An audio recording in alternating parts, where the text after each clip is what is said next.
我选择下注1万啊。这时候呢 ，CO 位的玩家跟注。那河牌呢是一张方块7啊，不炸胡就是绝对没有机会赢的一个手牌。然后呢 ，CO 位他想了一下之后呢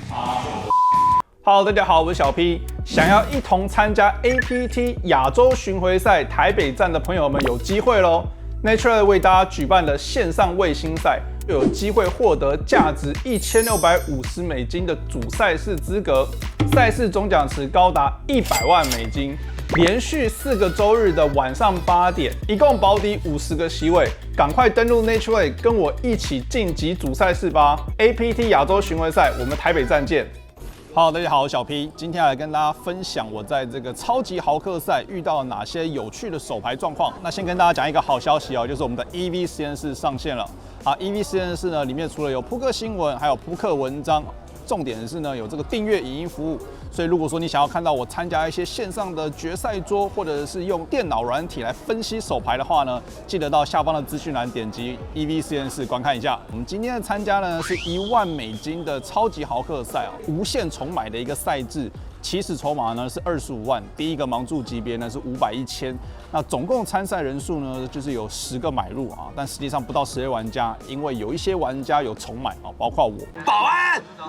可以让人打的又打。我就是其中一个重买的玩家，然后呢，中间的过程有发生非常多有趣的手牌，大部分的玩家都算是一个非常厉害的玩家，所以呢，在过程中呢，有非常的困难做决策啊。等一下一并跟大家做一个完整的解说。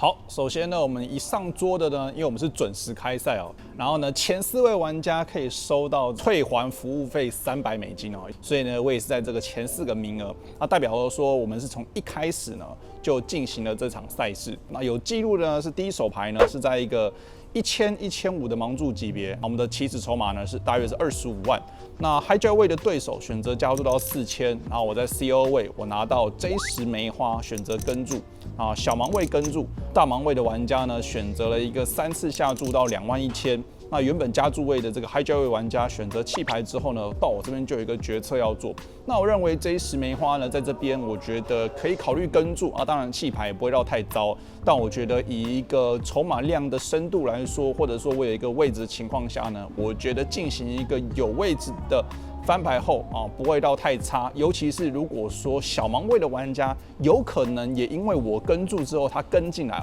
那我觉得我的J10梅花进行一个3人底池有位置的情况下，我觉得是非常的 OK 啊。就算小盲位没有跟进来，我觉得打一个单挑的底池有位置的情况下，这手牌应该也是非常好处理哦。所以呢，我选择了跟注，然后小盲位弃牌，所以这是一个单挑的状况。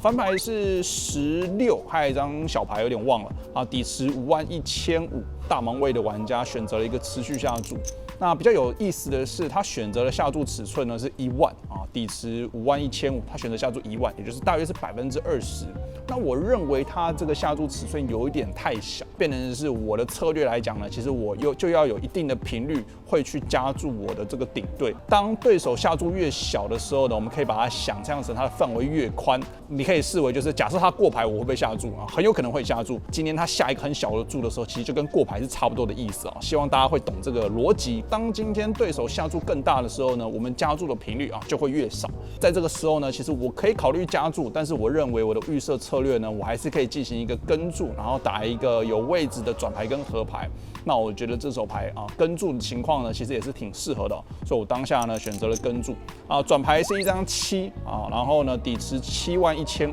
这个时候呢大盲位过牌。那这个时候呢，我就有一个决策要做。我认为大部分的玩家在翻牌的持续下注、转牌的过牌，这位玩家呢，他是一个职业玩家，那我当然也知道说他在转牌的过牌还是很有可能会有一不错的手牌，也就是说比我好的手牌是有可能。我当下决定呢，就是用一个混合策略。我觉得我的手牌，说实话呢，也是一个相对一个比较弱的10，我们可能会有90同花。大概是最弱的，然后再来就是10J 同花啊，大概是最弱的2个10，那其他再来是什么 Q10跟K10同花跟A10同花，就是一个比较好的10。当然呢，我们要想他在翻牌前选择3次下注的手牌范围有没有10的组合？我觉得会有。除了最明显的，比如说 JJ 以上的对子跟 SK 会3次下注之外呢，我觉得在他的情况呢，翻牌前加注的手牌，除了刚刚讲的一些范围之外呢，更适合的加注就是一些，比如说 KQ、KJ、QJ、10J、90同花，都是一个非常适合在一个多人底池深筹码的一个3次下注的手牌范围。所以其实我还潜在，我还是有可能会输给他一些10的组合。如果说他今天是 K10同花或是 Q10同花，我非常的认为他会翻牌的下注，然后转牌选择过牌哦，因为他的10啊预期也拿不到3条街的价值。所以呢，我觉得过牌呢相对来说比较保守一点的打法，转牌我们就是2位玩家都过牌。那合牌呢是一张叠牌6啊，大盲位又过牌，我不是很确定这个合牌我是不是应该要选择下注啊？当然，如果我今天合牌选择下注，一定会是一个半个底池或是更少，可能期望被他的99或者是 S King 会跟住。但如果说这位玩家如果是99或是 S King 都不会跟住的话，那我觉得这个下注可能就有点边缘。那我就觉得这个最弱的10呢，就可以视为就是一个单纯的摊牌价值哦，可能不大能够价值下注。在刚开始没有太多资讯的情况下呢，选择一个比较保守一点的策略哦，我觉得是没有问题的哦。所以呢，我就选了一个比较保守的过牌。然后他就说他是 Ace King， 那他讲得很大声，他也觉得好像他有机会会赢啊。我觉得当然会有，因为我的范围里面可能会有一些 AJ 同花、AQ 不同花之类的手牌，还是有可能他的 AK 会赢。然后看到我的10之后呢，他就把牌给丢掉啊，所以他是 AK 不同花，然后我就赢下了第一个还不错的底池。好，接下来呢是一个蛮有趣的状况啊，盲注级别呢是在1000、2000的状况。好 ，CO 位的玩家加注到5000，然后我在大盲位跟注一个62同花，所以我们2位玩家都有超过70筹码啊，所以就是一个超过100个大盲的状况。啊，翻牌就是843，一张红桃，2张黑桃啊，底池13000，我选择过牌啊，这时候 CO 位呢也选择过牌，然后转牌是一张红桃4。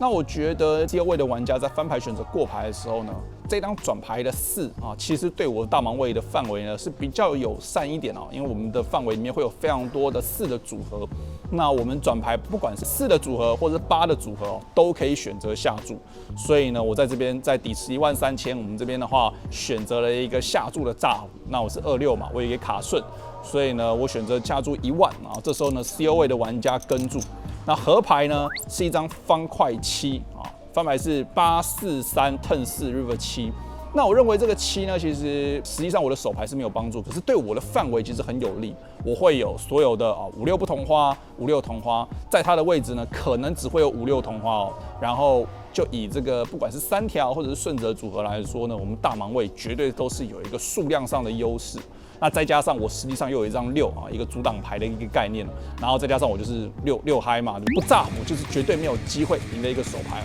所以底池33000，然后我想了一下之后呢，我选择下注。那我觉得这个下注的逻辑是，只要是超过2/3，甚至是更大，甚至超过一个底池，我觉得都是一个合理的范围。那我当下呢选择了一个45000的下注，然后呢 CO 位他想了一下之后呢，他选择弃牌。那我就觉得，反正就是对，算炸胡成功。那我当然不知道他弃牌什么。我觉得这也是跟大家分享啊，就是说我们的炸胡的情况呢，就是希望说，当今天转牌或合牌开的是对我们这一方越有利啊，代表说我们可以有越高的几率呢去选择下注的炸胡。那今天如果说转牌跟合牌开的是比较帮助对方多一点，那我们的炸胡呢就要越少啊，这是一个炸胡的逻辑。好。那下一手牌呢是一个翻牌前3次下注的状况。好，什么状况呢？是在1000、2500的大盲的一个盲注级别。那 hijack 位的对手选择加注到5500，然后呢，我在 CO 位我拿到 A3 红桃啊，选择3次下注。